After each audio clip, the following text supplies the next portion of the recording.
Understudy. Via brought home 3 tickets to her school play a few days after Daisy died. We never mentioned the fight we had over dinner again. On the night of the play, right before she and Justin were leaving to get to their school early, she gave me a big hug and told me she loved me and she was proud to be my sister. This was my first time in Via's new school. It was much bigger than her old school and 1,000 times bigger than my school. More hallways, more room for people. The only really bad thing about my bionic Lobot hearing aids was the fact that I couldn't wear a baseball cap anymore. In situations like these, baseball caps come in real handy. Sometimes I wish I could still get away with wearing a little helmet I used to wear when I was little. Believe it or not, people would think seeing a kid in an astronaut helmet was a lot less weird than seeing my face. Anyway, I kept my head down as I walked right behind Mom through the long, bright hallways. We followed the crowd to the auditorium, where students handed out programs at the front entrance. We found seats in the 5th row, close to the middle. As soon as we sat down, Mom started looking inside her pocketbook.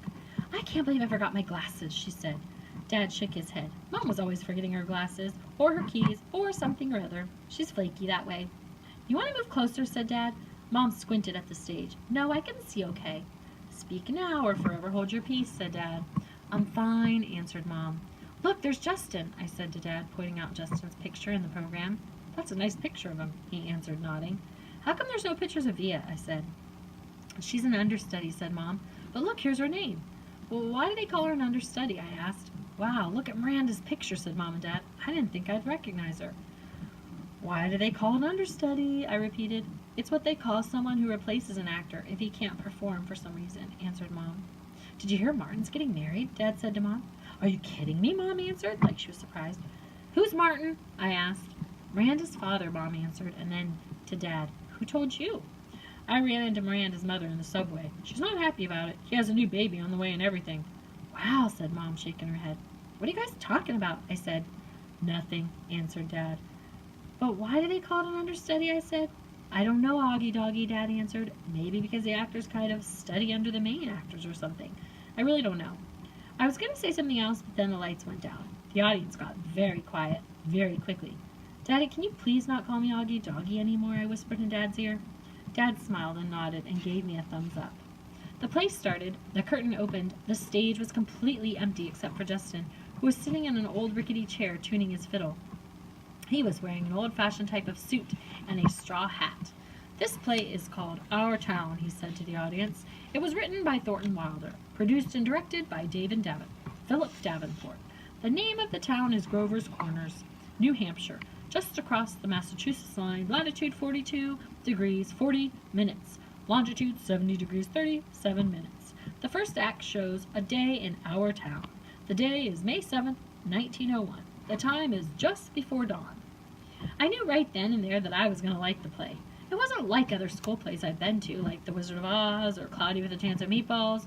No, this was grown-up seeming, and I felt smart sitting there watching it. A little later in the play, a character named Mrs. Webb calls out for her daughter, Emily.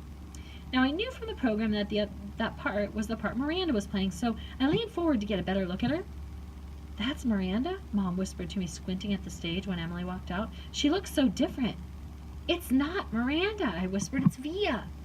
"Oh my gosh," said Mom, launching forward in her seat. "Shh," said Dad. "It's Via," Mom whispered to him. "I know," whispered Dad, smiling. "Shh." The ending. The play was so amazing. I don't want to give away the ending, but it's kind of an ending that makes people in the audience teary. Mom totally lost it when Via, as Emily said, "Goodbye, goodbye world, goodbye Grover's Corners, Mama and Papa, goodbye to clocks ticking and Mama's sunflowers, and food and coffee and new ironed dresses and hot baths and sleeping and waking up. Oh, Earth, you're too wonderful for anybody to realize you." Via was actually crying while she was saying this, like real tears. I could see them rolling down her cheeks. It was totally awesome. After the curtain closed, everyone in the audience started clapping. Then the actors came out, one by one. Via and Justin were the last ones out, and then, when they appeared, the whole audience rose to their feet. "Bravo!" I heard Dad yelling through his hands. "Why is everyone getting up?" I said. "It's a standing ovation," said Mom, getting up. So I got up and clapped and clapped. I clapped until my hands hurt. For a second, I imagined how cool it would be to be Via and Justin right then, having all these people standing up and cheering for them. I think there should be a rule that everyone in the world should get a standing ovation at least once in their lives.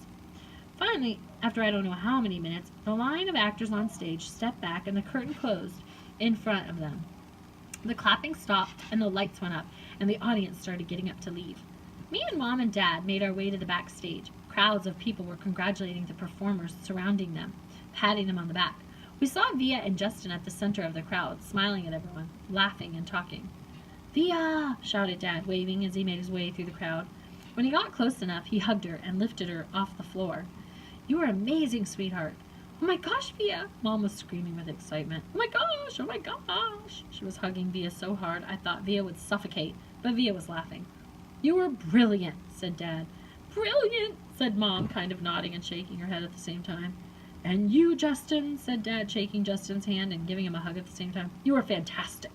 "Fantastic," Mom repeated. She was honestly so emotional she could hardly talk. "What a shock to see you up there, Via," said Dad. "Mom didn't even recognize you at first," I said. "I didn't recognize you," said Mom, her hand over her mouth. "Miranda got sick right before the show started," and Via, all out of breath. "There wasn't even time to make an announcement. I have to say she looked kind of strange because she was wearing all this makeup, and I'd never seen her like that before." "And you just stepped in there at the last minute?" said Dad. "Wow. She was amazing, wasn't she?" said Justin, his arm around Via. "There wasn't a dry eye in the house," said Dad. "Is Miranda okay?" I said, but no one heard me. At that moment, a man, who I think was our teacher, came over to Justin and Via, clapping his hands. "Bravo, bravo, Olivia and Justin." He kissed Via on both cheeks. "I flubbed a couple lines," said Via, shaking her head. "But you got through it," said the man, smiling ear to ear. "Mr. Davenport, these are my parents," said Via. "You must be so proud of your girl," he said, shaking their hands with both hands. "We are. And this is my little brother, August," said Via. He looked like he was about to say something but suddenly froze when he saw me. "Mr. D," said Justin, pulling him by the arm. "Come meet my mom." Via was about to say something to me, but then someone else came over and started talking to her, and before I knew it, I was kind of alone in the crowd. I mean, I knew where Mom and Dad were, but there were so many people around us, and people kept bumping into me, spinning me around, and giving me that 1-2 look, which made me feel kind of bad. I don't know if it was because I was feeling hot or something, but I kind of started getting dizzy. People's faces were blurring in my head, and their voices were so loud, it was almost hurting my ears.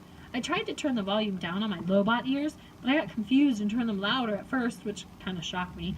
And then I looked up, and I didn't see Mom or Dad or Via anywhere. "Via!" I yelled. I started pushing through the crowd to find Mom. "Mommy!" I really couldn't see anything but people's stomachs and thighs all around me. "Mommy!" Suddenly someone picked me up from behind. "Look who's here," said a familiar voice, hugging me tight. I thought it was Via at first, but when I turned around, I was completely surprised. "Hey, Major Tom," she said. "Miranda," I answered, and I gave her the tightest hug I could give. This is part 7. This is now Miranda. Camp Lies. My parents got divorced the summer before 9th grade. My father was with someone else right away. In fact, though my mother never said so, I think this was the reason they got divorced. After the divorce, I hardly ever saw my father, and my mother acted stranger than ever. It's not that she was unstable or anything, just distant, remote. My mother's that kind of person who has a happy face for the rest of the world, but not a lot left over for me. She's never talked to me much, not about her feelings or her life. I don't know much about what she's like when she was my age. Don't know much about the things she liked or didn't like. The few times she mentioned her own parents, who I have never met, it was mostly about how she wanted to get as far away from them as she could once she grew up. She never told me why. I asked a few times, but she would pretend she hadn't heard me. I didn't want to go to camp that summer. I wanted to stay with her, to help her through the divorce, but she insisted I go away. I figured she wanted time alone, so I gave it to her. Camp was awful. I hated it. I thought it'd be better being a junior counselor, but it wasn't. No one I knew from the previous year had come back, so I didn't know anyone, not a single person. I'm not even sure why, but I started playing this little make-believe game with the girls in my camp. They'd ask me stuff about myself, and I'd make things up. "Oh, my parents are in Europe," I told them. "I live in a huge townhouse on the nicest street in North River Heights. I have a dog named Daisy." Then one day I blurted out that I had a little brother who was deformed.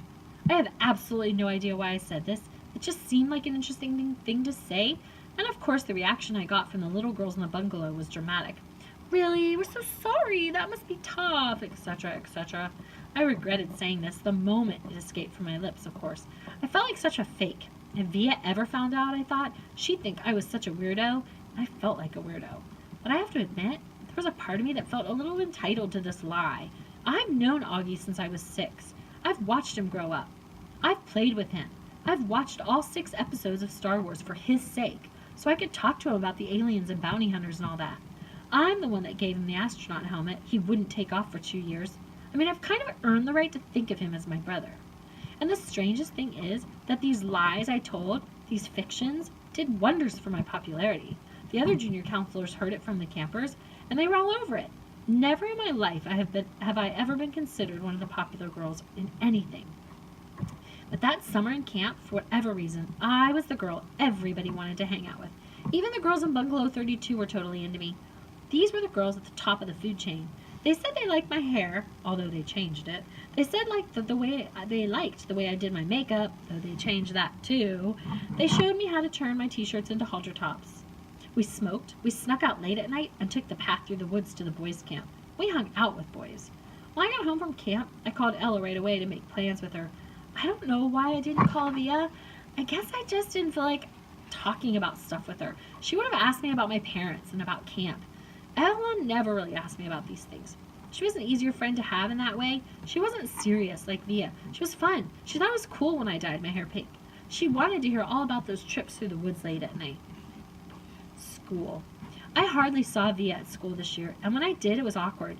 It felt like she was judging me. I know she didn't like my new look. I knew she didn't like my group of friends. I didn't much like hers. We actually never argued. We just drifted away. Ella and I badmouthed her to each other. She's such a prude. She's so this. She's so that.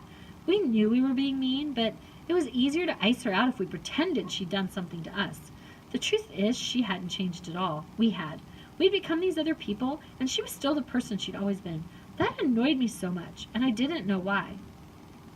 Once in a while, I'd look to see where she was sitting in the lunchroom or check the elective list to see what she'd signed up for. But except for a few nods in the hallway and an occasional hello, we never really spoke to each other. I noticed Justin about halfway through the school year. I hadn't noticed him at all before then, other than he was that skinny, cutish dude with thick glasses and longish hair who carried a violin everywhere. Then one day I saw him in front of the school with his arm around Via. "So Via has a boyfriend," I said to Ella, kind of mocking. I don't know why it surprised me that she'd have a boyfriend. Out of the 3 of us, she was totally the prettiest. Blue eyes and long, wavy dark hair. But she just never acted like she was all that interested in boys. She acted like she was too smart for that kind of stuff. I had a boyfriend too, a guy named Zach. When I told him I was choosing the theater elective, he shook his head and said, "Careful you don't turn into a drama geek." Not the most sympathetic dude in the world, but very cute. Very high up on the totem pole, a varsity jock. I wasn't planning on taking theater at first. Then I saw Via's name on the sign-up sheet and just wrote my name down in the list. I don't know why. We managed to avoid each other throughout most of the semester, like we didn't even know each other. Then one day I got to theater class a little early, and Davenport asked me to run off additional copies of the play that he was planning on having us do for the spring production, The Elephant Man. I'd heard about it, but I didn't really know what it was about, so I started skimming through the pages while I was waiting for the Xerox machine. It was about a man who lived more than 100 years ago named Jack Merrick, who was terribly deformed. "We just can't do this play, Mr. D," I told him when I got back to class. And I told him why. My little brother has a birth defect and has a deformed face, and this play would hit too close to home. He seemed annoyed and a little unsympathetic, but I kind of said that my parents would have a real issue with it and the school doing this play. So anyway, he ended up switching to our town. I think I went for the role of Emily Gibbs because I knew Via was going to go for it too. It never occurred to me that I would beat her for the role. What I miss most. One of the things I miss the most about Via's friendship is her family. I loved her mom and dad. They were always so welcoming and nice to me. I knew they loved their kids more than anything. I always felt safe around them, safer than anywhere else in the world. How pathetic that I felt safer in someone else's house than in my own, right? And of course I loved Augie. I was never afraid of him, even when I was little. I had friends that couldn't believe I'd ever go to Via's house. "His face creeps me out," they'd say. "You're stupid," I'd tell them. "Augie's face isn't so bad once you get used to it." I called Via's house once just to say hello to Augie. Maybe part of me was hoping Via would answer. I don't know.